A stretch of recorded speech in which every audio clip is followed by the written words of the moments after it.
So thank you and welcome for joining us tonight. This is a wonderful chance to celebrate our community. We get to learn a little bit, we get to listen to a little bit, and you'll get the chance to ask some questions of some of your community leaders this afternoon. So thank you for taking an evening that is beautiful, that you could be kayaking, or you could be, Dave, you could be up fishing on that end of the lake.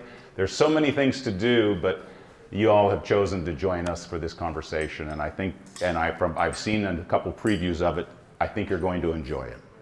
So again, please use the paper slips in the back so we can capture your questions properly. And if you need a pen, they're up there, and I'm sure we can find one if you don't have one with you. Some of you have probably noticed we have a few new neighbors in our town, and you may see a few more cars on the street. You may see a few new purchases going on. There's a lot of activity in our small community, and I like to think of it as good things going on. Being here in Camas now for over 30 years, I have enjoyed watching many new friends come to town. And they didn't always start out, and the conversations didn't always sound as friendly as they are today. But I will tell you that as a community grows, Camas has enjoyed a very wonderful past, and I'm looking forward to a very bright future. You're going to hear some about that here in just a few minutes. Before we do, I would like to invite up our very own Camas High School choir member, Autumn Sturl, and Autumn is going to lead us tonight in the national anthem. So would you please join me and rise?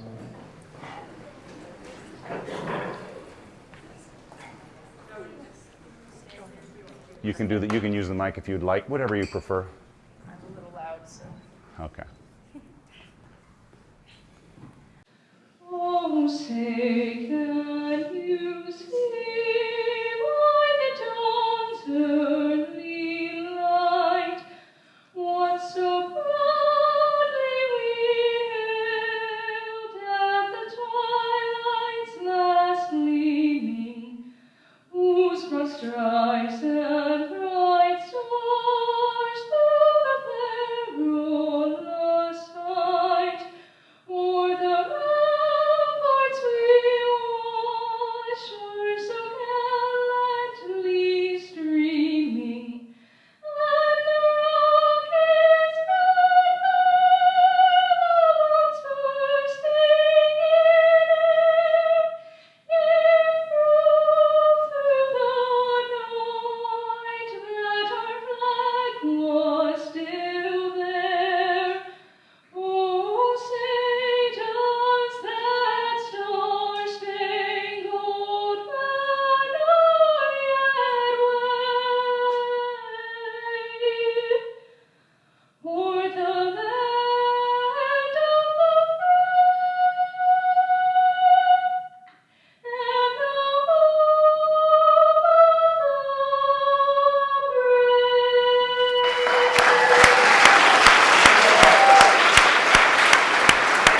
Thank you so much. Beautiful. That was angelic. Wow. That was a gift God didn't give me there, that ability to sing out loud. I sing in my head. Well, the state of the community, we're going to hear a little bit about the state of the port, a little bit about the state of the city, and then a little bit about the state of schools. And to get us going right away, I'm going to introduce Dave Ripp. Now, Dave is the executive director. Yeah, whoop, whoop. Dave's the executive director at the Port of Camas-Washougal. He's been there since 2008. Before he comes to us from the Port of Woodland, where he was there for what it looks like about 13 years. So he has a history of staying put and doing good and amazing works for the people he works for. He is and works with a three-member commission comprised of John Spencer, Bill Ward, and Larry Keister. Would you three of you guys are here in the audience? I think I just saw you. If you'd hand up, please. There the three of them are. And Dave, if you didn't know it, is a Rotarian, so I'm just telling you, be careful around Ducky Derby time because he will be coming at you to buy a duck. He's an avid cyclist and outdoorsman. Would you please welcome Dave Ripp? phone right there, right? Thank you. Okay, yeah.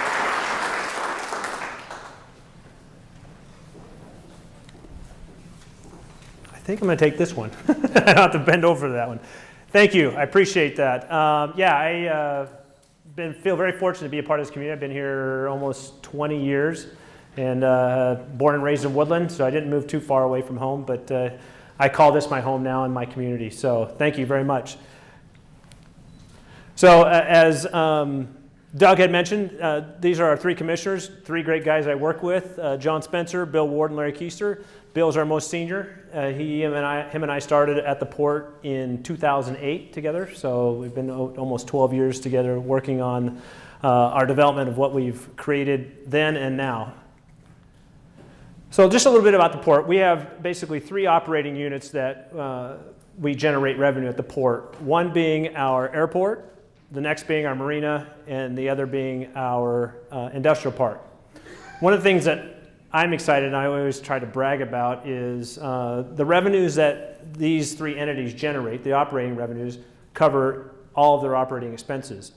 So 100% of the taxes that you pay if you live within the Port District, as I live in the Port District, 100% of those taxes are invested back into the port via new buildings, maybe rehab on a project, or debt that we borrowed money to build a facility or put infrastructure in the ground. So it's not going to pay administrative costs. It's that money that you pay biannually is invested right back into the port through our waterfront, through our parks, through our industrial development, airport, and marina.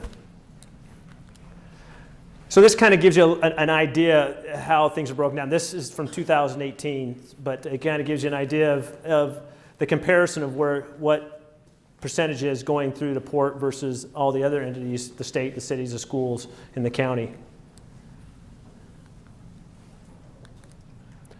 So one of the things I'm excited to talk about, and you may have read and heard a lot about recently, is our waterfront development. This is right just to the east of our industrial park, of our office and marina. This is something that we've been working on basically since about 2010. It was originally a lumber mill site for about 50 years. It closed down due to the recession, and during that time period, the Hamilton family was trying to decide what they wanted to do with it.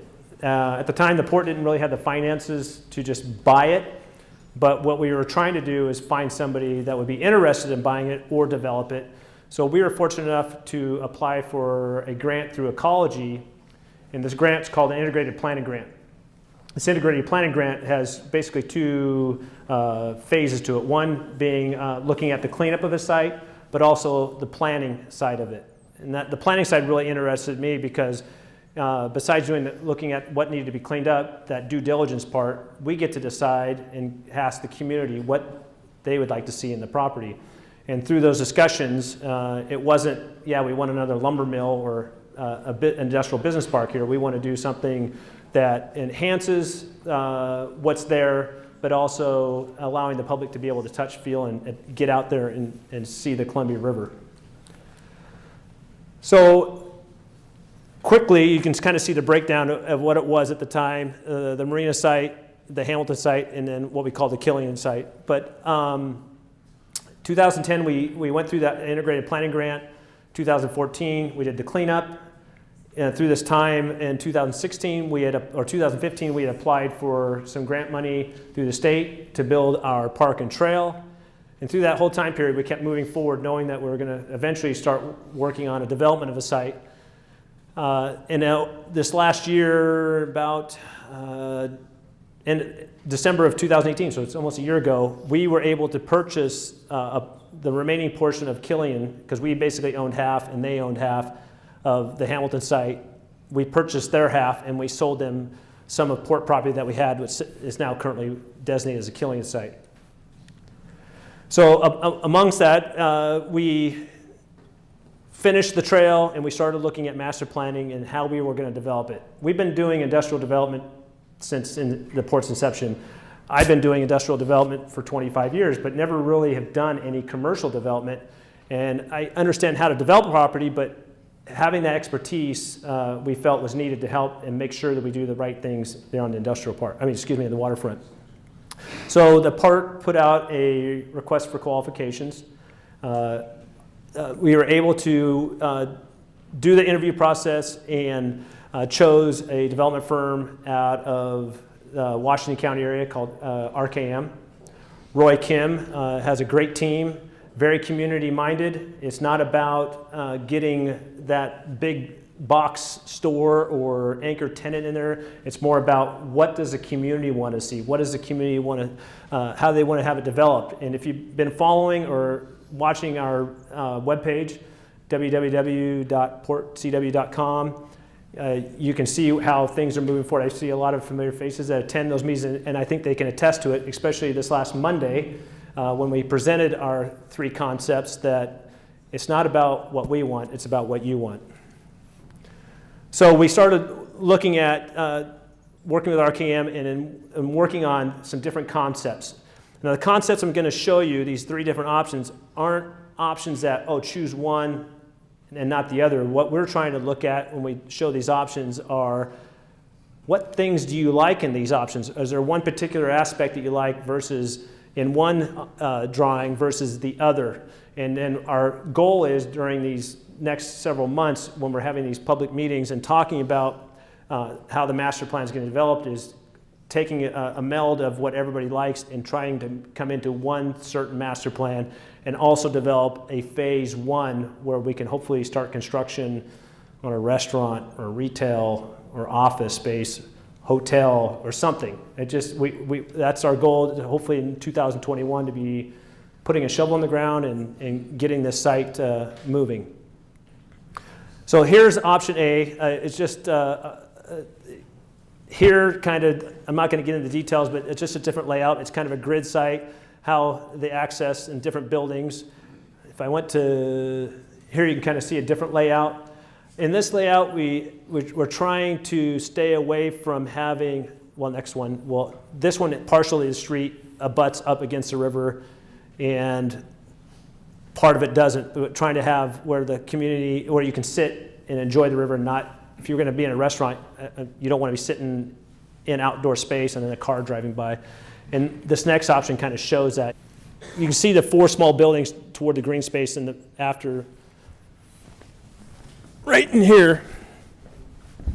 Imagine those being restaurants, sitting out on the patio, having the trail next to it, but looking out on the river, seeing the Mount Hood, watching birds and boats, sunshine. So the idea is not to have, is more or less to have that touch, feel, and vision of the Columbia River, which we believe is our anchor tenant, not a business. So one of the things that was really exciting, we had our ribbon cutting ceremony this last summer on our natural play area. There's a lot of young families. It's right on our trail. It's been well used, and I'm amazed every time I go out there, still, even though fall is just starting to come in, kids out there running around playing, climbing over around Iga and climbing on the rock.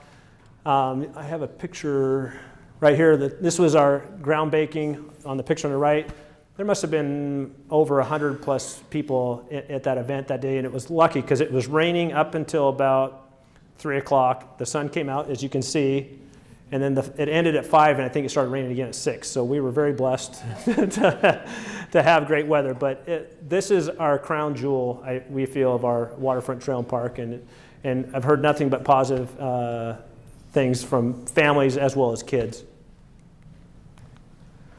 So as I mentioned earlier, one of our other, our main business unit for the port is out in our industrial area. This is our current development that we're working on. It's called our Steigerwald Commerce Center. There's roughly about 100 acres of developable land. We've been working on this since about 2012. This last year, we were fortunate enough to get a grant through the state. It's called the CURB grant, Community Economic Revitalization Board, as well as the EDA, the federal side, Economic Development Administration. Our focus was originally to build a 25,000 square foot building, but when we received roughly 2.8 million $3 million in grants, and it allowed us to double the size in the building. This building was actually just a spec building. It was going to be 50,000. We had been sitting on I think 3.5, 4 years in a row of 100% occupancy. So, and we kept getting phone calls, but we didn't have any building space. So we thought, okay, great, we're going to build oversize this building, have some space available, and we'll be sitting it very well. Construction started in July of 17, and we completed in May of 18. And by May of 18, the building was completely leased out. 6 different businesses, be it manufacturing, be it a coffee company, a beer company, t-shirt print business, machine business. So again, we're at 100% occupancy, and we're now looking at our next building, which will be building 19 and building 20. I'll talk about that a little bit here next. So I mentioned building 19. This is we number every building. So we finished building 18. We were talking about, our next building is going to be 19. We're going to build this additional building. And we were approached by a business out in Industrial Park. The company is called Ferguson, but it's owned by Woosley business, but owned by Ferguson. They're a national company, and they do high pressure pipe as well as floats for docks. Well, the owners were a partnership of 4 gentlemen who originally started the business and then sold to Ferguson. They're all ready to retire, and they decided to approach the port and see if we were interested in the building. So it was a win-win for the port. We were able to buy this substantially for less than what it appraised for, and then we also have a tenant in there that's already generating revenue for the port. So it's not adding more jobs, but it's sustaining a company that's already there, and it was a win-win for the port. As I mentioned, this building 19 was going to be our newest building, but now we're looking at it being number 20, which will start engineering design work this next year in 2020, which this is kind of a rendition of where it's going to sit. So this building right here is 18, so it's just adjacent. If you guys are not familiar with, there's the Waste Connection Transfer Station. So building 18, and then that will be building 20. So we're looking at another $50,000. We're going to go back and apply for EDA grant money as well as some state of Washington grant money to see if we can help offset some of those costs. But yeah, so design in 2020, and then we'll do construction in 2021. And again, this will be a spec building, but we're hoping to fill it as quickly as we did number 18. So the infamous roundabouts at 14. I've talked about this a little bit, and I know there's some love-hate for this, but for the port, it's worked out great because of the ingress and egress of tenants. It's been a contention of our tenants out in Industrial Park being able to get in and out of the Industrial Park. Before the roundabouts were put in, traffic had to drive all the way around through the Industrial Park, go down 27, cut across Addy, just to head west. So they're happy. We've heard nothing but positive accolades from the tenants out there. I know there's locals that are not too happy with it, but just from the business standpoint, this has been a great asset for the port, and it's really going to benefit the future growth of our industrial area. And then one of the things I wanted to just bring up is about partnerships. And I'm not sure if you guys have read about this project, but this is the Steigerwald Levee Restoration Project. This is a partnership of the port, the city of Washougal, the Lower Columbia Estuary Partnership, the Corps of Engineers, U.S. Fish and Wildlife. This is the most expensive or the largest mitigation project that's ever been done on the Columbia River. And basically, it's removal of roughly about 2.5 miles of levee and relocating the levee to the east, or excuse me, to the north. Relocating the levee to the west and then directing it to the north, and then having Steigerwald go back to its natural state like it was back in 1965. This original levee was built in 65 by the Corps and in partnership with the port to allow the port to have developable property. That property always used to flood, and the port, as well as the city of Washougal, was trying to figure out how we could develop industrial property to bring business into this area and try to diversify just away from lumber. So the port decided, the Corps facilitated and constructed the levee. with the agreement that the port would maintain it into perpetuity. So one of our expenses is make sure the levee is maintained to FEMA standards, which we have a biannual, or excuse me, every 2 years have an inspection and make sure that everything is up to core standards. So this project will start construction in 2020 and will be completed by the end of 2021. So you're removing levee and building new levees, and it'll all be done in 2 years. It's roughly about a $20 million project. So we're very excited to be a part of this. It's a benefit to the port because we have less levee to maintain. It'll save in pumping costs from overflowage of Gibbons Creek, and it'll make it that much even safer than it is currently right now. Thank you very much.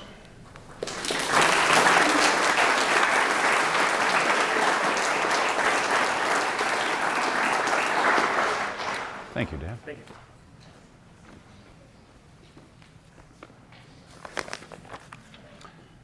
I have a favor to ask of you in the room.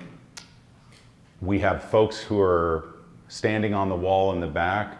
If this side of the room, if you had a space open to your right, could scoot right, and you've got it. On this side of the room, if you have an open chair to your left, could you please just scooch left? And I know this is going to take just a second. Go that way. I wanted to open the center aisle. Yeah. So that those folks in the back can come forward. So if you have a spot, please scooch one way or the other so that the end falls open, nothing's in the middle, so people don't have to step over you. That's the intent. Also, if you have a yellow comment card that you would like to get to Gail, just hold it up and she will come around and she will pick it up, and we'll make sure that we can get these questions to her so that they can get to our speakers this afternoon. 2 spots over here. I see you down the middle. Anybody? Okay, we got that side. So mostly out here on this wing, we've got some spots. Anybody that would like to sit and enjoy, and we've got several right here in the center that are open right now. So come on down. Yeah, get those and we'll scooch over. So this is now an opportunity to introduce our very own mayor of Camas, Shannon Turk. She was appointed in 2018 and she's been serving on council since 2011. Now she works with a 7-member council comprised of, and if you are here tonight, just raise your hand so we can be recognized, Greg Anderson, Ellen Burton, Bonnie Carter, Don Cheney, Steve Hogan, Deanna Rush, and Melissa Smith. Are you guys here? There we are right there. Thank you.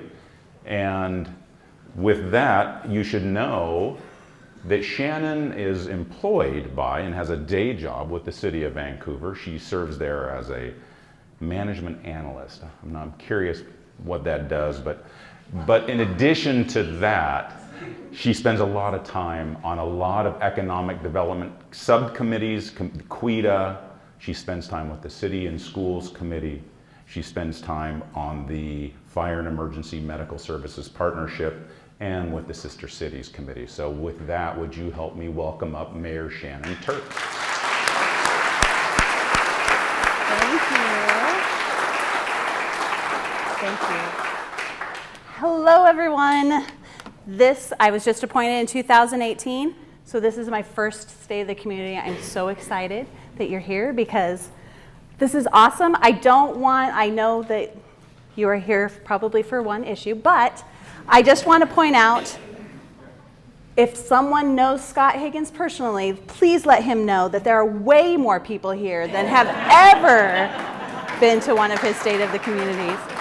And also, I do appreciate your coming. We're making a joke. I'm making a joke about the number of people here, but your coming to this meeting creates an engaged and connected community, and that is something that we're going to promote. And I even have a slide that talks about it a little bit later, so we'll have ideas about how you could get further involved. I'm going to put my timer on so I don't go too long to keep me going. I did go through the senior boards with the high school students, so I've got that.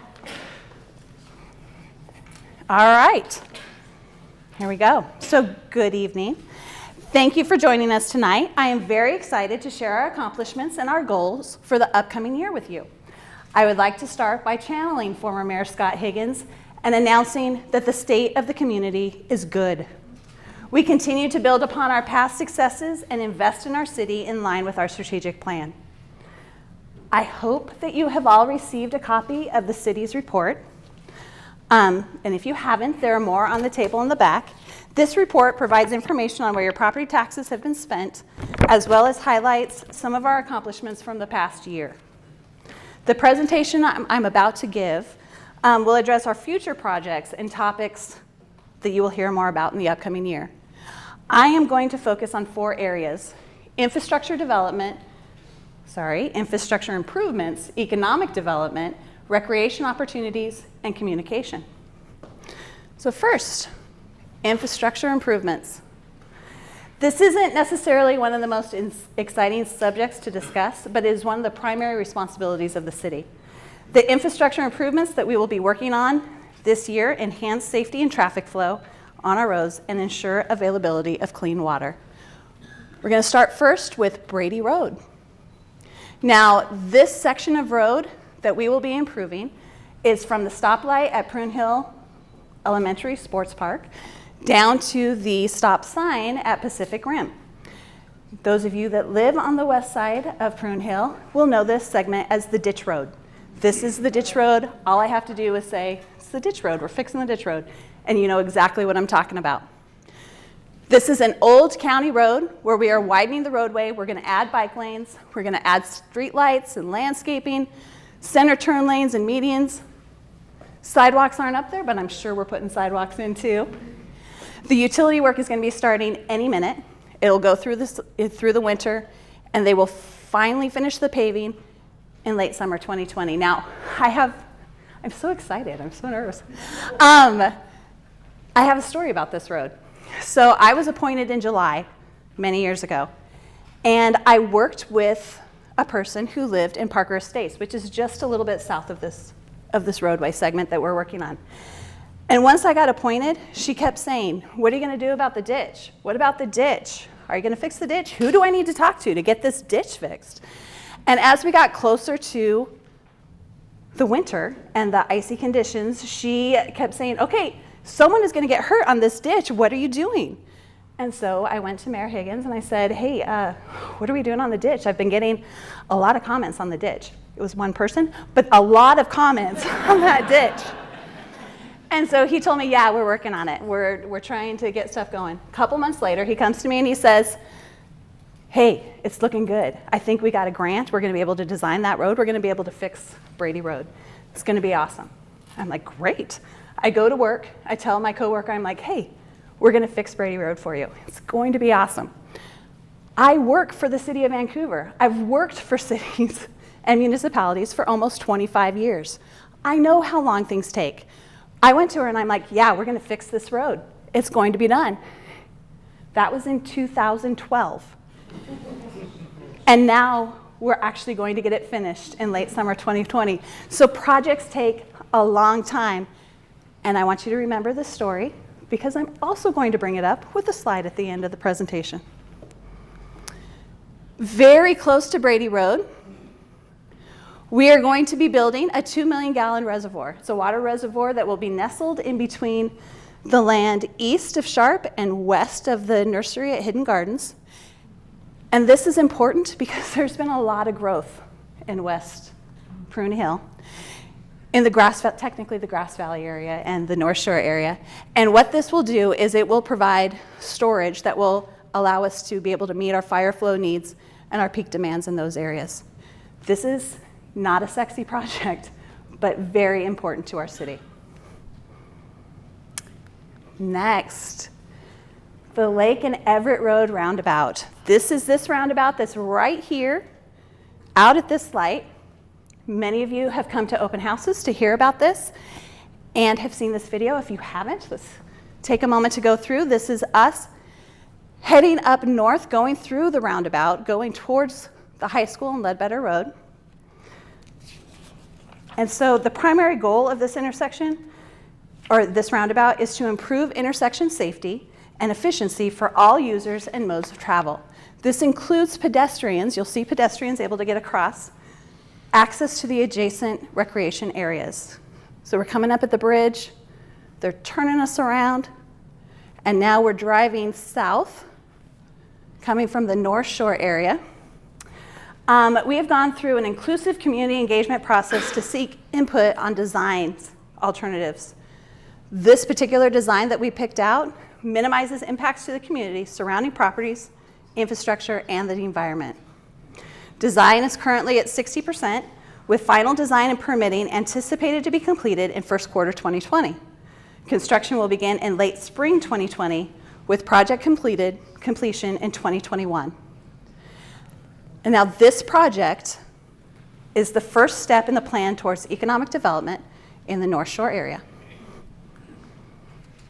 Okay, so we talk about North Shore a lot at the city. Let's make sure you know what we're referring to.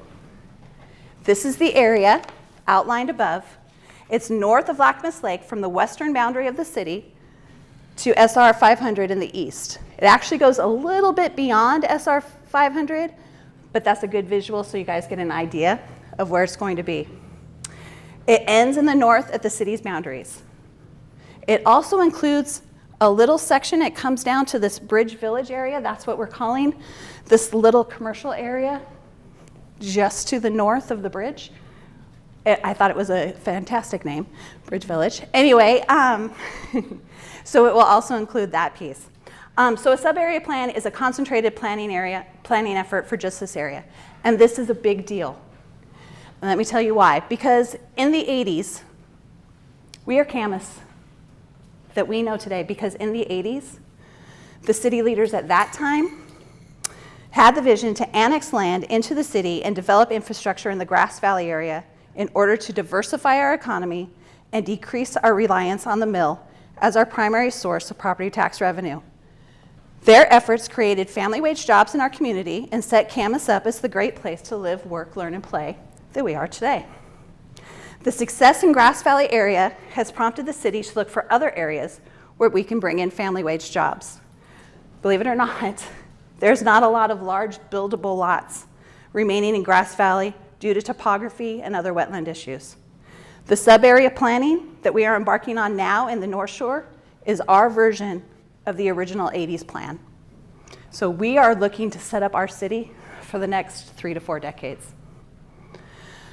Master planning allows for managed development, well served by transportation options, a range of housing choices, and a mix of shops, services, and public spaces. It encourages new developments to include provisions for neighborhood parks that are within walking and biking distance of a person's home or work. It preserves large tracts of land for industry and master planned commercial development. It promotes economic development opportunities by showing we have a plan and identifying where we should invest in infrastructure improvements. This includes opportunities adjacent to the port of Camas-Washougal's Grove Field that will benefit from additional transportation options. So some of you have already commented on what you would like to see in the North Shore area.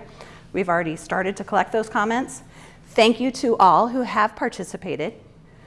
If you would like to participate, there are upcoming public reach opportunities, September 25th at Camas High School and November 6th right here at Camas Lake Lodge. If you cannot attend and would still like to have input, please visit the website camasnorthshore.com and take the survey online right now. Well, not right now. Wait until after I'm done and then you can.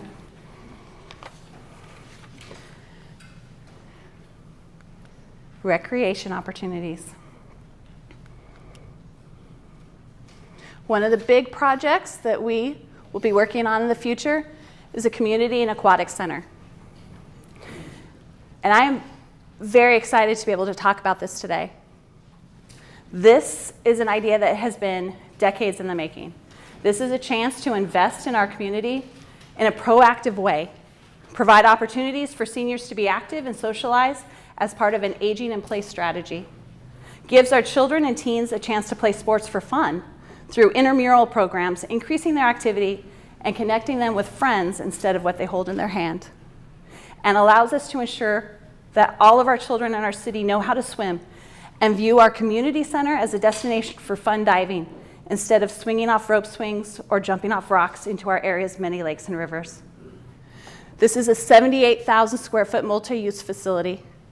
It is designed to highlight the natural surroundings. This is our concept.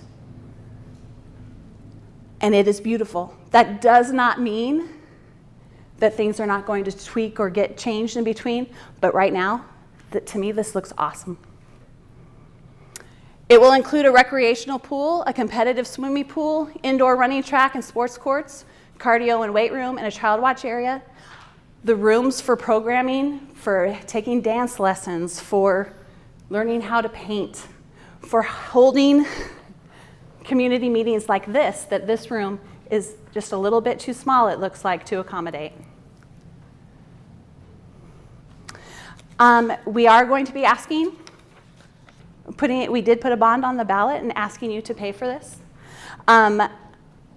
There is $72 million for this center. It goes $37.2 million of that amount goes to building the facility itself. The rest goes to off-site and on-site improvements, including parking here at Heritage Park, a roundabout that will help you get in and out of both Heritage Park and the proposed community center easily, a light at Lake and Sierra. Right now, Lake and Sierra, there's a lot of traffic there. We've seen increased wait times, not enough to trigger a signal.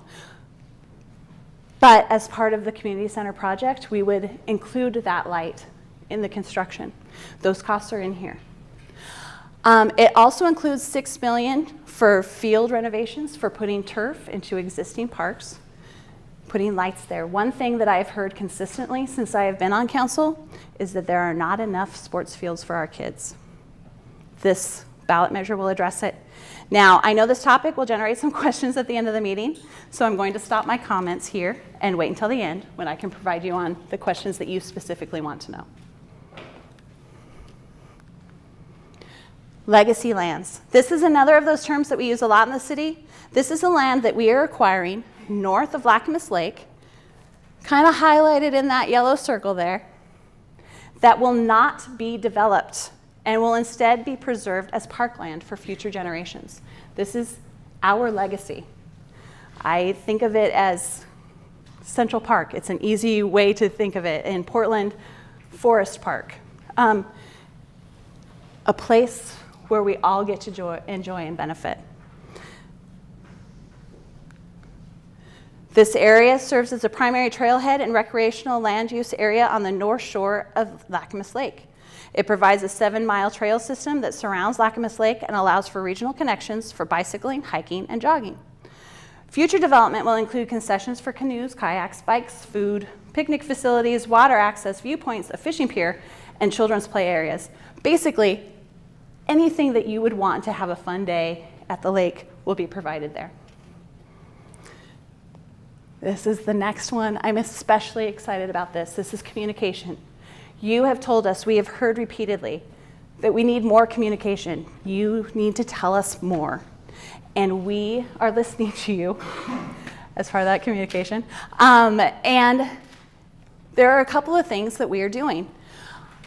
We are utilizing our social media. Whereas we weren't using it as much before, we are really making sure to use that. We are also going a little bit old school. We have found that we can get more people to come when we mail you a flyer, when we tell you, here, come to this, which is kind of counterintuitive. A lot of people don't check their mail, but it seems to draw more people here.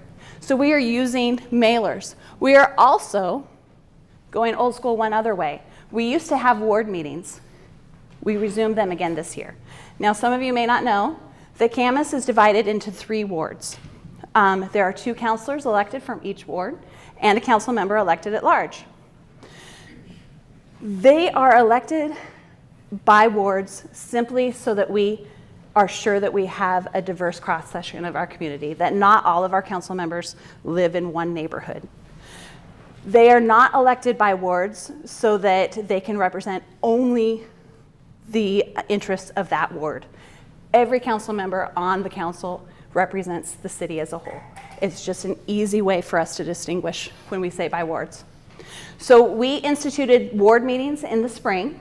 They were pretty general. You were able to come to them. We're going to have ward meetings again in the fall. These will be a little bit different than the ones we had in the spring. So each ward will have a topic specific to their ward. So when I talked about the ditch road, big deal over on Ward 3. Ward 1, where you never come into the West Camas side of town, may not even know what that ditch road, what I was talking about. But you really know about the mill ditch. We'll talk about a different ditch on that way, on that side, and that will be the topic that we discuss at your meeting. There will also be an opportunity for general questions. Now, if you're in Ward 2, feel free to go to Ward 3. If you're in Ward 3, go to all the ward meetings. It doesn't matter. Just get involved. We will have the meetings, and we will send out flyers that say where they're going to be. Another thing, the thing that I'm most excited about is Camas 101, and this is a new thing. I've modeled it after Leadership Clark County, and hopefully you know what Leadership Clark County is. If you don't, I would encourage you to look into it further. Excuse me. It is basically a year-long program where you learn as much as you can about Clark County. You learn about the history of Clark County, the nonprofits, the school districts, how this department works, the elected officials, all of that information. And during that year-long class, you become connected to all sorts of people that you wouldn't even run into in your everyday life. That's what I want Camas 101 to be like. I envision man, I've really gotten ahead of myself in the notes. I imagine this is an opportunity to meet your neighbors and learn more about your city. An added bonus is it creates an engaged and connected community. You guys have taken the first step to being that engaged and connected community. We can take it further, and now you can learn a little bit more about the city. So this is an 8-class program. 2 hours in the evenings is kind of what I'm thinking about. We will learn about the city's history, how projects are funded, why they take so long. We'll go back to Brady Road. What are the roles of the mayor and council? What do I do? What does your council do?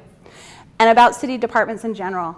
I envision that we would also take the time to learn about our associations, our Downtown Camas Association, our Chamber of Commerce, our Rotary. What are the nonprofits, the community chests? What are the nonprofits that we have? CEF. I'm going to continue to name them so I don't offend anyone by not announcing it. But there are so many great things happening in our community that maybe you know this piece, but not this other piece. And so this will be an opportunity to bring it all together. Participation will be limited to 25 people each session. There will be an application piece of it. Probably getting into a little bit too much detail, but we want 25 people that are committed to going to these 8 sessions, that are committed to learning together, learning and working together, and learning more about the city. I hope to have multiple sessions each year. The first session will begin in January 2020.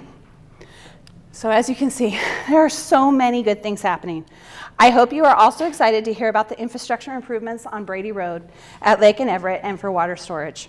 The economic development that we are planning for in the hopes of attracting clean industry and family wage jobs. The recreation opportunities that we are promoting through the Camas Community Center bond measure and land acquisitions to the north of Camas Lake. And increased communication tools that we are using to create an engaged and connected community. Before I end, excuse me, I want to thank the Camas City Council for their devotion to the community and wise policymaking skills. Thank you to the dedicated team of professionals that work for the city of Camas and ensure that we have water when we want it, that we have emergency response, fire or police when we need it, that we are able to get where we want to go on paved roads, that we don't have to worry about our house falling down around us because it was inspected as it was being built, that the library book that we want is on the shelf where it should be, and for all of the multitude of things city staff does that we don't give a second thought to in our daily lives. I also want to thank our partners, the Port of Camas-Washougal and the Camas School District. We know that when we work together that we make our community stronger and will continue to do so in the future. Thanks also to C-Tran for coming out to our event and bringing the Camas bus. It is a source of pride to see it rolling out on the streets. Thank you.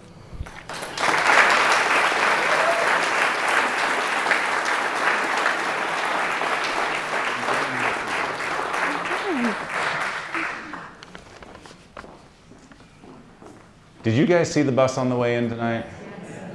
Now, something I didn't realize until I think Alicia brought it to my, no, it wasn't Alicia, somebody brought this to my attention. There is a city side to the bus, and there is a school side to the bus. And I don't know, I've walked around it 2 or 3 times, and I noticed the lily on the back, and I see the marching band on the side. I don't think I've seen anything else. This tells you how proud I am of our local schools and our high school marching band. It is cool to be in the marching band these days. It's very cool.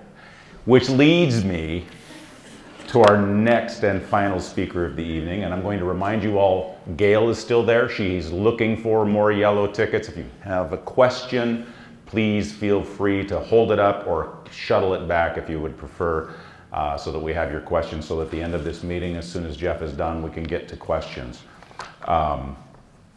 It is really my honor, because I work so closely with Dr. Jeff Snell, to introduce him this evening. Jeff's been with the Camas School District since 2011, and he's been serving as superintendent now for over 3 years. And he's experienced an interesting window in that, is that he took the district through a complete McCleary solution redirection of complete funding within the district. So welcome to the world of superintendentism. He works with a 5-member school board comprised of myself, Connie Hennessy that's here, please raise your hand, Connie. Tracy Malone right here. Corey McHenry and Erica Cox. I did not see either of them here. Oh, there's Erica right there in the back hiding out. There she is. Now, Jeff has been with us now for more than 20 years, and he's got experience in education in surrounding districts here in Clark County. He's been a coach. He's a math teacher, which makes me love his brain. And he's an associate principal, and prior deputy superintendent. Would you please join me in welcoming Dr. Snell, please?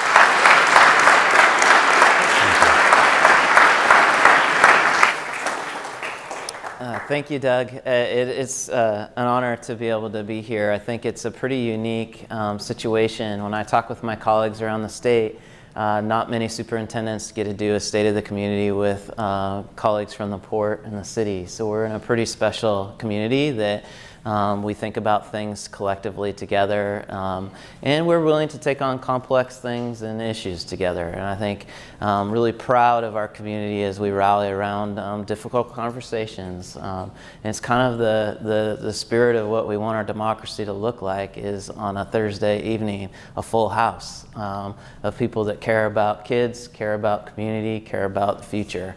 And so I appreciate you guys being here this evening. I'm starting to feel like a veteran of these with Shannon coming on board, and it's nice. Mayor Higgins was really good at ripping me, and there was like a legacy of some of that banter back and forth, and so it's just complimentary now, and we appreciate that.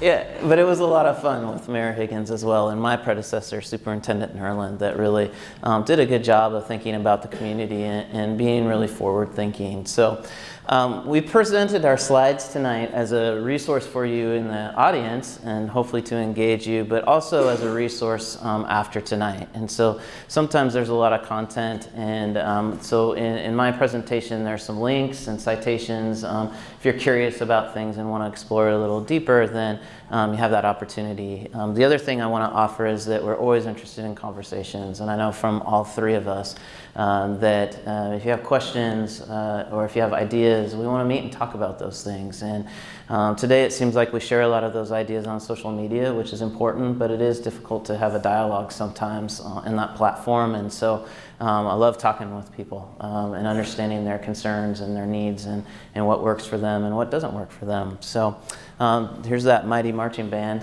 that Doug referenced. And just a point of clarification, it was my wife, Susie, that pointed that out to Doug. She wanted to make sure that I let everyone know that she saw the city and the school side of that. So and this is my family, and Susie's there. We are fortunate to have 3 kids that have benefited from the school system. I can't believe that our twins are going to be our seniors this year, and so they went all K-12, and many of you I know have students in our system now, or had students that graduate. And it's pretty special to be a part of a community and watch your kids grow up together in classrooms, concerts, soccer fields, wherever it is. It's a pretty special place. So we're having a little emotional withdrawal already, trying to figure out what that means financially to have two twins leave at the same time, and emotionally just because they fill our house with joy every day when we can find them and they're not on their phones. And then our youngest son is Micah, who lights up the world, and our job is to share him with the world, and we're very blessed to have that family here. As Doug said, I've done a little of everything in public schools, and I've loved everything I've done in public schools. I didn't realize that when I was learning to be a teacher and learning to be a superintendent that some of the things that I focused most on, those weren't the things that they taught me about. But what I've learned along the way is relationships are really important, and listening to people is really important, and those lessons have served me well. Just a little about ourselves. We are growing. We're each year, so we're about 7,200 plus students now. We have over 1,000 staff members, so we employ a lot of our community. Not all those staff members are full-time. You know, we have amazing people that drive bus and do playground para, and then obviously we have amazing staff, amazing administrators. We're really fortunate. All those staff are deployed basically in support of 12 schools, 6 elementary schools, 3 high schools, and 3 middle schools. We have a mission statement, and it's a good mission statement. It's one that I don't think many of you could probably recite, though, from memory. And we're in the midst of a refresh this year, looking at our long-range planning and also strategic planning. Basically, 7 or 8 years ago, we started that cycle, and it was 2020 strategic plan, which seemed like so far away in the future, right? 2020, like, wow, that's so far away. And here we are, you know, less than 3 months away from 2020. And so it's time for us to look anew at who we are and who we want to become. And so there's a process that we're engaging with. Some of you maybe participated in the spring in a thought exchange around the outcomes that we want for our students and the experiences we want. And we'll be using our Citizens Advisory Committee this year as well to go through a process of looking at our current programming and talking about what the future programming might look like. Again, a lot of these slides are resources for you later, so if I go quickly and you're like, wait, I wanted to read that, I want to also be mindful of time and question and answer. Our focus this year is really on writing our collective story. One of the most amazing parts of being a public educator is you start anew each year, right? You give your best into that school year, you have all these hopes and dreams, and the students come and those hopes and dreams shift with their needs, and then June, July, you're thinking about next year. And you're wanting to take those lessons and apply them to the next year. It's really exciting. And so for us, our theme this year is around writing our collective stories. We get to shape what those stories look like, and of course the characters of students come and influence that. But really, we have a lot of ownership of what the narrative is, and the way we frame experiences for kids is really powerful. So if we look at things from an asset base and what kids have and what they bring, as opposed to a deficit base and what they're maybe missing and what we need to fix, things change, perceptions change. And so as a staff, we're challenging each other to think about the stories we write, and be really thoughtful about that and what we control about that narrative. And every single day, I can tell you there is an amazing story that happens. And every opportunity that you get a chance to sit down and listen to a student and their hopes and dreams and teachers and how they're supporting that, or what happened on bus 59, I tell you, there's a story there. And so collectively, all those stories come together, and that's our school district year, 2019-20. And we want it to be the best year possible. Just some images. I mentioned that we have this mission statement about coming together as a learning community in service of our students and families. Really, our line around this is seeing and serving each student. Seeing them from the strengths that they have and bring, and serving them uniquely so that each of them can realize their aspirations. And it's really intentional that we use the word each. All is kind of, we say it a lot, but really all is easy to say, like you all, and we just kind of dismiss some of you, right? Each means that each of you are going to get something out of this, and so we're really intentional about that. I would be remiss without highlighting a pretty extraordinary accomplishment in this region. For the first time, we own the State Teacher of the Year. Amy Campbell is an incredible human first and an incredible teacher second.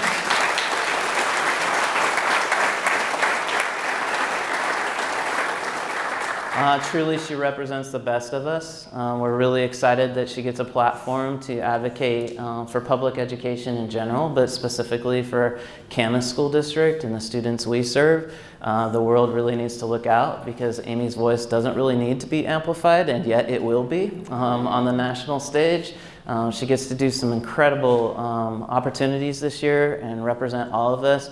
And I can't think of a better person to do that. And so as you pay attention to her story through articles that our local media has published, it's just really a privilege to call her a colleague. And we're really excited about the opportunities that are going to unfold through her.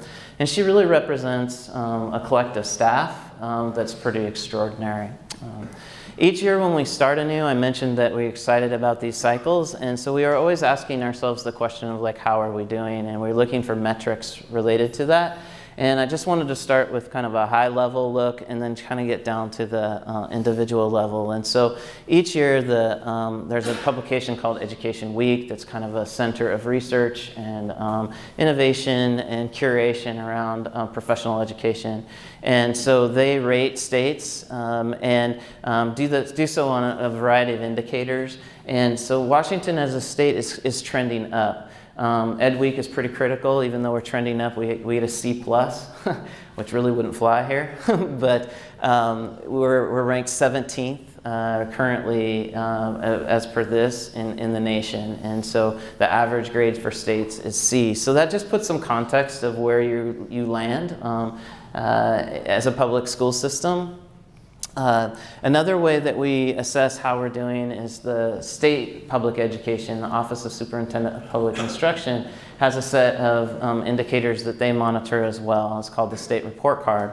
And they give us data points at the district level, at the school level, and by grade level.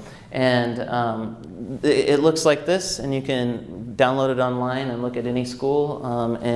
That data is important, and it gets reported on. Typically, the standardized tests get reported on because it's an easy indicator to report. It's certainly one slice of what we do, but it does not define our students, and we certainly don't spend a lot of time as educators talking about those.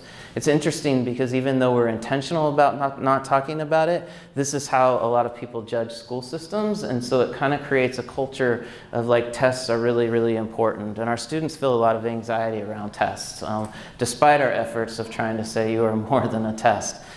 We perform very well on these, and there's a lot of factors for that, and probably one of the most important factors is you in this room and your commitment to our school system and your commitment to your children and your neighbors' children and trying to ensure that they get the best opportunities. This is the ultimate accountability that we have. Our job is to take kids from preschool until 12th grade and to give them the opportunity to do whatever they want to do. To inspire them to be curious learners, to inspire them to have empathy and to be good listeners, to inspire them to want to make a difference in our community, hopefully, or whatever community they choose. And of course, academics has a lot to do with that, and we want to make sure that they have all those ready to go, but it's so much more. And so standardized tests are one thing, but when I look parents in the eye and our teachers look students in the eye, we need to be able to live with that we're doing the very best we can for these students. It's cliche, but they are our future. They are who are going to be filling these rooms in 10, 20 years and making decisions about our community and the world. And in my humble opinion, we need more of this kind of advocacy and bringing people together. These are slides that really are more for later.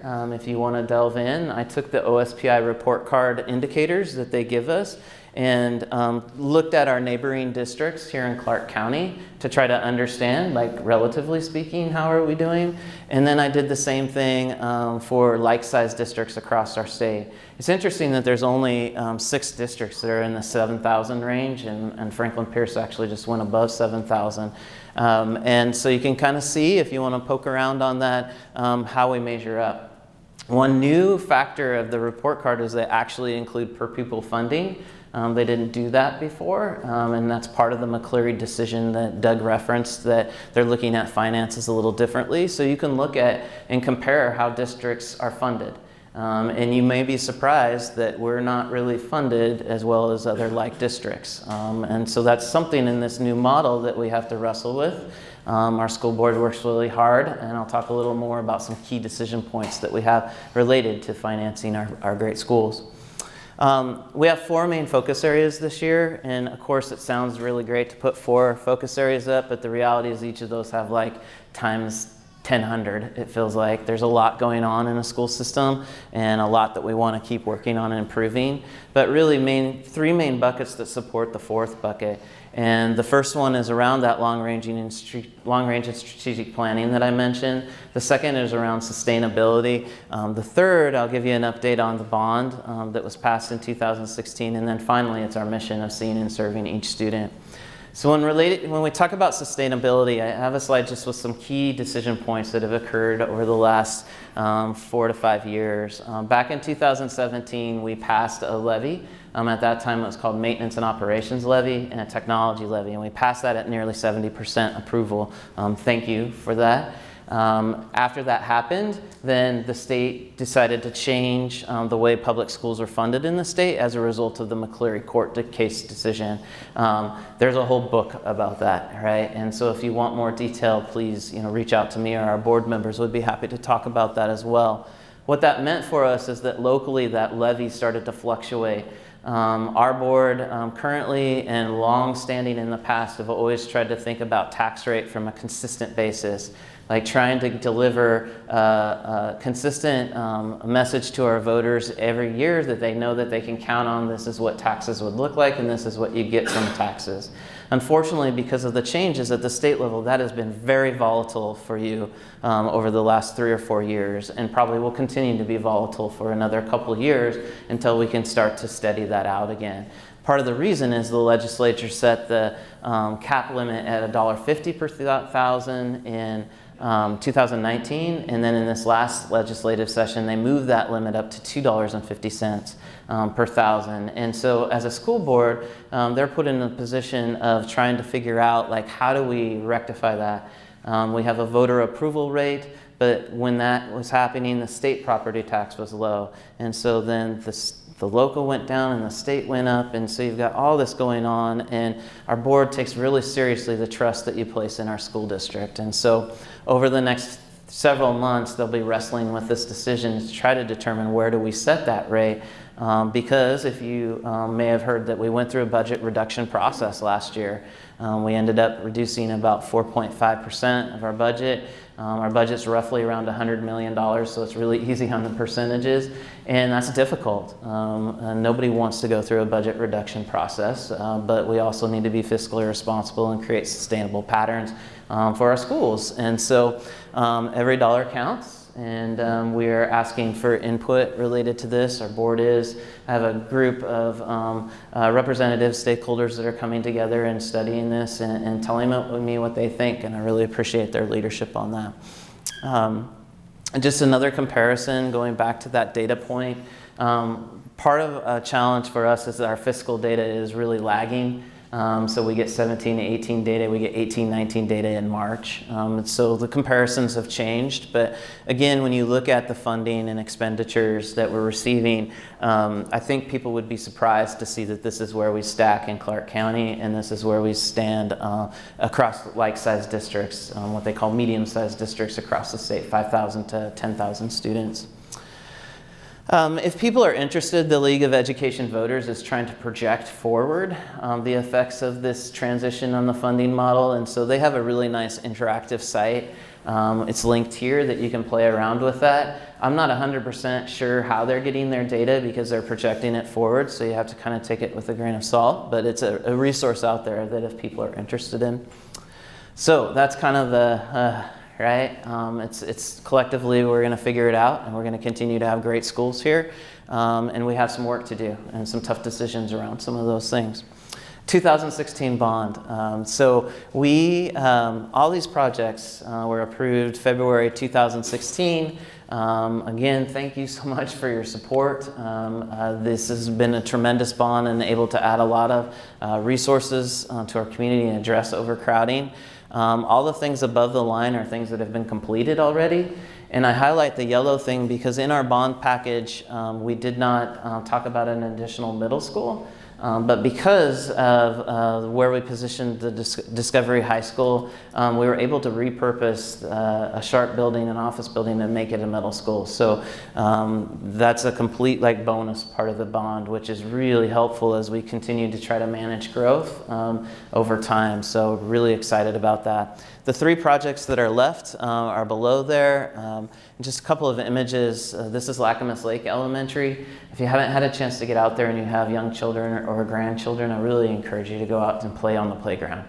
Like I was on the ropes course the other day and I got stuck at one point. And again, Susie performed quite better than I did on that. But it's a lot of fun, and so check it out when you get out there. Beautiful setting, and really this is a great example of partnership between city and schools because we knew we needed a school in that North Shore area. Not a lot of infrastructure out there, but we can help move that work forward and have a school for the future, and then development can benefit from that as well. So great example.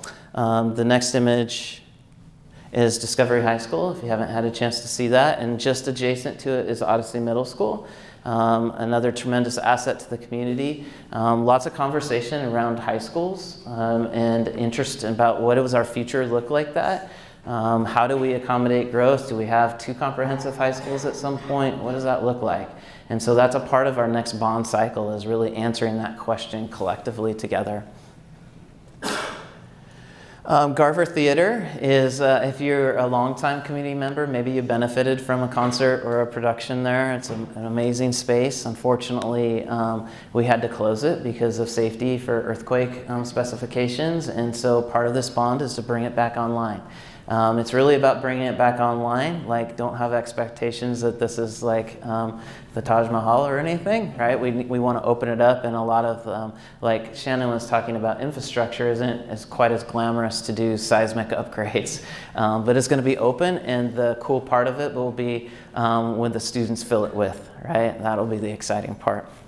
Also, we're doing some upgrades related to fields. As Shannon mentioned, that's always a concern, and so looking at turfing some more fields. So not only are they available for our students and teams and practices, but also for community education. Also doing some upgrades on tracks, those kinds of things just go through cycles that they need to be refreshed. And then also looking at a field house adjacent to the tennis courts that could accommodate PE during the school day, and then also community ed practices in the after school. You may have heard that we purchased Underwriter Laboratories property. Again, as Doug mentioned, we've had kind of interesting time. My 3 years of superintendency has saw a winter of 10 snow days, record unprecedented, where my kids thought it was really cool that I was the one that was going out and making that call, to they were really tired of having everybody ask if we were going to have school or not. And then we went into this McCleary decision and having the resulting challenging negotiations, and then also reducing a budget. And then throughout all this, there's this opportunity that really comes along once in a lifetime, that we have a west side of our district that there's really difficult to find land, and we're growing, and there's a spot that has neighborhoods and a school adjacent to it that's available. And so lots of questions about that, capital versus operating budgets, and really appreciate those questions and working through that. This is going to be a huge asset, not just for our schools and our kids, but for our community moving forward. A lot of work and design still to do and what that looks like. But in the short term, looking at partners that perhaps need space and that we can generate revenue to maintain that facility until we go through a community process and determine what that could look like in the future. So this is the heart of our work, seeing and serving each student. And I mentioned at the beginning some of those OSPI report card data, and graduation rate is one of those data points. And we look at 4-year graduation rate, which they call on time, but we also look at 5, 6, and 7-year graduation rate. Not all students are supposed to graduate in 4 years, and really it's about when they finish that they are ready to leave us with the skills and desires and all the stuff I talked about previously. And so when you look at graduation rate data that's approaching 95, 96, 97%, it's pretty powerful. Like it's a testament to you and our system and our students, of course, that are really providing opportunities for kids. But you also have to recall or notice that that means 3%, 4% did not make it. And so when you have a high-performing system, it's easy to just keep doing the same thing and maybe just ignore that there's 3 or 4 or 5% that aren't making it. But we've really been challenging ourselves to think about the communities that have traditionally been served very well by our systems and communities that haven't. And talking about that and looking at the data and really trying to do some analysis on how can we impact that. And so one area that we focused on last year was related to mathematics pathways. And so we had a community process where we engaged people in looking at research. And basically, after all that research and recommendation and outreach, we decided to change the acceleration point in our system. Typically, we accelerate 5th to 6th grade, which means that kids would skip classes or can compact classes 2 into 1. 5th to 6th grade transition is a challenging transition. Anybody remember middle school? It's the best time of your life, isn't it? And so instead of going accelerating 5th to 6th, we are looking at accelerating 6th to 7th in our system. Still the same high-level classes at high school. It's just a matter of when that acceleration point happens. And so that's not always a popular decision. My job would be really easy, and the board would be really bored if we just did the same thing every year. But we're not interested in doing the same thing every year. We're interested in getting 100%. And we're interested in changing the trajectory for all kids. Another area that we're really focused on is social emotional health and just thinking about the whole student. You have told us through our surveys that you're worried about kids, you're worried about stress, you're worried about anxiety, you're worried about how do I support them as a parent. And so we have created a platform really to think about how students are supported in our community. And to be honest, like we are not changing this trajectory. Like this is our data in Clark County around suicide death rate. Like it's not moving. And we should all be a little angry about that. And so when we look at students and how they're feeling, to have 1 in 5 of our students express a self-harm or suicide thought, like that's not okay. Right? And I know it's not okay with any of you. And so we need to continue to invest in that. And so we have a student wellness page, and we've really created some great opportunities for parents to come alongside and learn together on how do we best support our most prized asset that we have. The most important thing, right? What does that look like for us? If you have not taken a workshop from Jennifer McMillan, I encourage you to do so. It'll be the best thing that you do in a long time. She's amazing, and she's inspiring, and she's real. And so we have a menu, and we archive all those classes as well on our website. So I really encourage you to look at that. I'm almost there. The last slide is around our Early Learning Center. So we opened up Clackamas Lake Elementary last year, which created Clackamas Heights Elementary, was vacant. And it was an older facility, which really wasn't to the same standard as our current elementaries, but it's still great for especially little ones. And so we have taken 2 of those pods and consolidated all of our preschool services there. And so we have these kids everywhere, excited about learning and together, and really just a future trajectory that's really high. It's called the Heights Learning Center, and I feel like if we just said it was called the Heights, it would be like a Netflix series. And if you know Mary Weishar, she's the star, and everybody would want to watch it. So stay tuned to the Heights. It's really a place of excitement. Finally, one of our challenges, and I think for me, I think about this a lot. My daughter loved school in elementary. Like I tried to take her once to Disneyland, and we were going to miss a day of school, and she would not let us do it. Like, come on, right? We're going to Disneyland. You're in 3rd grade. No, I cannot miss school. Now, as a senior, she doesn't really care to go to school, right? Now, she still does and does all those things, but something happens to us as humans as we age. We lose a little of that, and we get a little of this. And I don't know why, But I think the world would be a whole lot better if we have people that are still like this. Not necessarily all the time. I understand there's serious things, but that's our job as your public school system, is to really bring the joy of learning, so these kids leave us excited about the world, because the world is really exciting. So thank you. Appreciate you being here. It's really an honor to be a part of this, and I think we're going to turn it over to Q&A.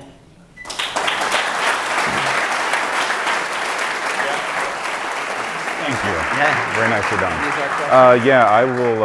I'm going to let you take a look at those really quick so that you can help me get going. So, we have questions mostly around the city's aquatic center. So I'm going to start there, and Mayor Turk and City Administrator Pete Capel will be here to help answer the questions as I ask them. So. Does the aquatic center put other city programs at risk, at financial jeopardy? At financial jeopardy, that is a good question. The building of the aquatic center itself does not, because that is revenue that we are asking you to provide through our bond. So, $78 million mistake by Excuse me, sir. No, I'm going to make a point right now. I will not tolerate outbursts from the audience. I would ask you to please be respectful and submit your question. If you have a statement to make after the meeting, you can approach the mayor or the council. That's appropriate. That is not.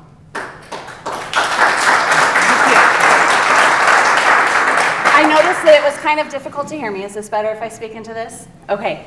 So as far as building the facility itself, no, city programs would not be in jeopardy, because we are asking for money specific for the construction of that facility. We are always looking, the city right now is engaging in a prioritization of services plan so that we can get ready for our next biennial budget. And so we are always looking at what is the best way that we can provide services to you, what are the services that are most important to you, and what is our best service delivery method. We will make sure that our current existing services are not, what was the word? Jeopardized. Jeopardized. Thank you. I could not think of that word. Are not jeopardized by the start of that community center. We already have recreation programs that we are providing within our community. The money that we're spending on that now would go to the community center. Second question. Yes. Is the city willing to commit to giving taxpayers a discount at future memberships relative to non-members of our community? Yes, absolutely. Your tax dollars are paying for the facility itself. You are making that investment. Absolutely. When we determine what the rates are for attending the facility, we will take that into account. You will be getting a discounted rate versus someone that is coming to our facility from Vancouver. I have been doing research at Furstenberg. If you go there right now and get a membership, you will be paying roughly 13% more than the citizens of Vancouver pay. That is fair. I envision that we will have a committee that is specifically dedicated to this facility. It will talk about what programs are we offering, what maintenance are we doing, what are the rates that we should be charging. This is a community center. We need a community engagement in order to set those rates, and we will involve you. Thank you. So this one is phrased as a show of hands, and I'm going to rephrase it slightly. Mayor Turk, there are people in this room who support a community center, an aquatic center. There are people in this room who oppose an aquatic center.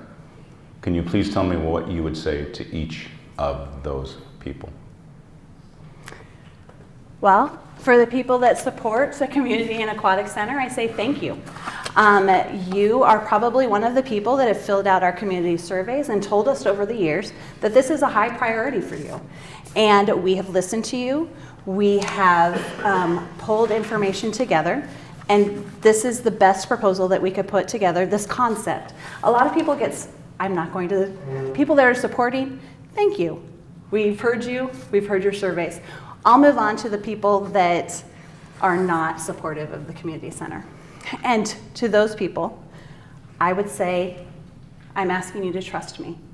No. This is a concept that we are putting together based upon community surveys. This is the best concept that we have at this point.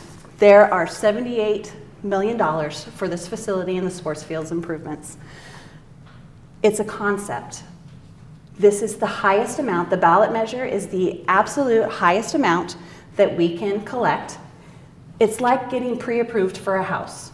If I get pre-approved for a $500,000 house, but I find a house that for $400,000, I only borrow $400,000.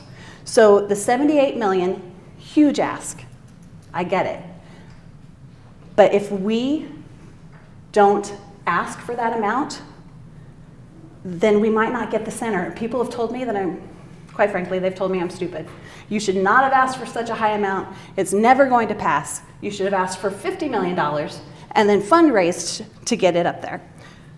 To that I say, yes, that is one way that we could have gone. Maybe the better way, I'm hoping not. But in that situation, you get the $50 million.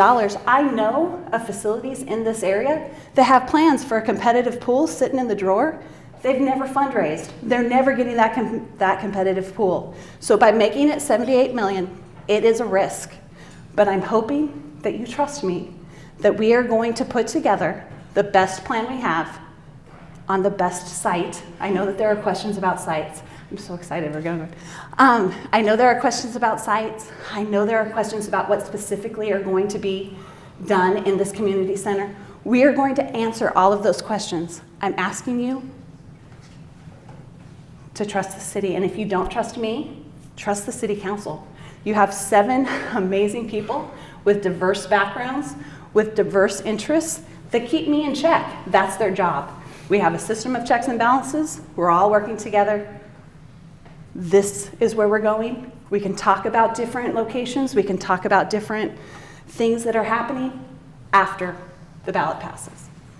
Okay. And the last aquatic center question relates to, it appears that there was a $19 million figure cited in the financial documents, and it was noted as a contingency fund. What's that about? The 19, I happen to have that right here. Let me see. 19 million. That is part of the 72 million that is put towards this facility. As I talked about in the presentation, it was 37.2 million for the facility itself. On-site improvements, 6.4 million. Off-site improvements, 5.8. The 19 million is actually for design, permitting, furniture, and fitness equipment. That's FF&E, and contingency. So that is a high dollar amount, but it includes multiple things. The last component of that was the 3.6 million. That gets you to the 72 million. Thank you. Yep. So one of the questions, where is it here? Oh, and this relates to a city and a port framed question, and it relates to our very own Carrie Scholsted's role in our downtown, beautiful downtown Camas. Wonderful things tonight were talked about and recognized, and there's a question about the future of the downtown and the mill, and what will the port or the city, and I'm guessing this is an expression of interest in what's planned or what's being thought about related to the downtown and to the mill properties and that. And I'm guessing that's a commingled statement. Okay, so first of all, we do have a fantastic downtown, and thank you to the DCA for helping to promote it. The mill property, we meet regularly with the mill. The city meets regularly with the mill. The port is also there as well. It is an operating facility. Their statement is, we are an operating facility. We will continue to operate. You can continue to discuss with us, but there's no planning that can be done. We are operating, we will be operating into perpetuity. Don't assume that we're going to shut down.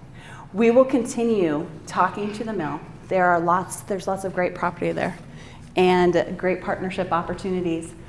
But right now, there's an existing business. Being, I would say, our economic development driver for our community, the port is looked at and worked in conjunction with the city, with the mill. Like Mayor said, they're an operating business. We're not going to come in there and go, oh, we need to shut down and we're going to develop your property. But we want to be there and be supportive of whatever decisions made in the future and be a partner with the city in regards to any development. We've also met with the DCA in looking at different opportunities. The port is always open for opportunities. Right now, we're focused on our industrial park as well as our waterfront development, but the door's never closed. We're always looking at other opportunities that we can hopefully benefit the community as well as the constituents of this area. Thank you, Dan. Yep. So there are two questions I'm going to ask the city to post responses online, and one relates to the preservation, I think you saw up on 38th Avenue, preservation of open spaces and trees and sensitive areas, and then also one regarding community. Cites the Seattle is Dying documentary and asking questions about the community and law enforcement related to drug issues and homelessness, those types of things. So I talked to Sherry earlier, and I think that I can anticipate answers to those being posted online. I'm going to go to a cluster of school questions, so you guys can sit if you would like, and I can move on to Superintendent Snell. Jeff, what the heck? Can you comment on the low enrollment at the Odyssey and Odyssey Discovery campus versus other middle schools?